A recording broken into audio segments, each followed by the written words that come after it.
Hello guys, আমি আবারও ফিরে এলাম আরেকটা নতুন মিনি ব্লগ নিয়ে। তার আগে তোমাদের জানাই সবাইকে মেরি ক্রিসমাস। তোমরা তোমাদের পরিবারের সাথে কিভাবে ক্রিসমাস কাটালে অবশ্যই আমাকে কিন্তু কমেন্ট করে জানিও। তো তোমরা দেখতেই পাচ্ছ যে আমি এখন এক জায়গায় যাচ্ছি, কিন্তু কোথায় যাচ্ছি সেটা জানতে হলে তোমাদের ভিডিওটা একদম শেষ অবধি দেখতে হবে।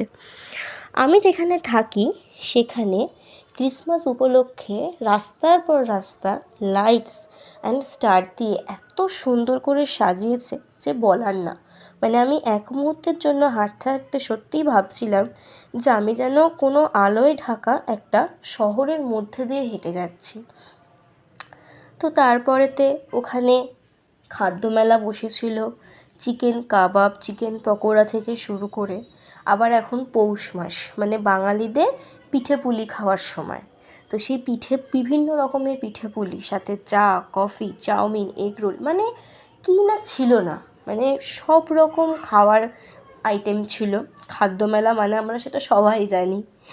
তো তারপরেতে এত মানুষের জমায়েত, এত মানুষের ভিড়, মানে পার্ক স্ট্রিট, আমরা জানি পার্ক স্ট্রিট, এসপ্ল্যানেড, এগুলো ক্রিসমাস আর নিউ ইয়ারেতে এত ভিড় হয়।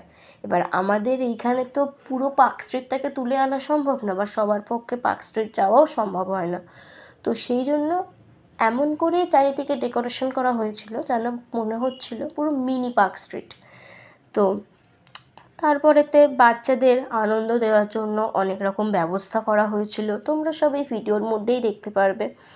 সান্টা ক্লজ দিয়ে একটা জায়গা যেমন ভীষণ সুন্দর ডেকোরেট করা হয়েছিল, তারপরেতে খুব সুন্দর সুন্দর প্রোগ্রাম হচ্ছিল, তারপরেতে একজন ম্যাজিশিয়ান এসেছিলেন, উনি খুব সুন্দর ম্যাজিক দেখাচ্ছিলেন বাচ্চাদের আনন্দ দেওয়ার জন্য।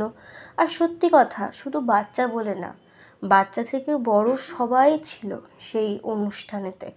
আসলে মানুষ এখন এতটাই কাজের জন্য ব্যস্ত হয়ে গেছে যে তারাও একটা না একটা সময় ভাবে, বা একটা না একটা সময় তারাও যদি এই ছোটো ছোটো আনন্দগুলো জীবনে পেতে পারে, তাহলে তাতেই যেন তাদের অর্ধেক মন ভরে ওঠে। তো সেটাই হয়তো মাঝে মধ্যে আমাদের সবারই খুব দরকার। তো এইভাবেই আমি আমার ক্রিসমাসটা কাটালাম। তো তোমরা তোমাদের ক্রিসমাস কিভাবে কাটালে সেটা আমাকে অবশ্যই কমেন্ট করে জানাবে কিন্তু। আর ভিডিওটা তোমাদের কেমন লাগলো সেটাও আমাকে কমেন্ট করে জানিও। তো আজকের মতো টাটা, আবার আরেকটা নতুন মিনি ব্লগ নিয়ে তোমাদের সামনে চলে আসবো। ততক্ষণ সবাই খুব ভালো থেকো, সুস্থ থেকো।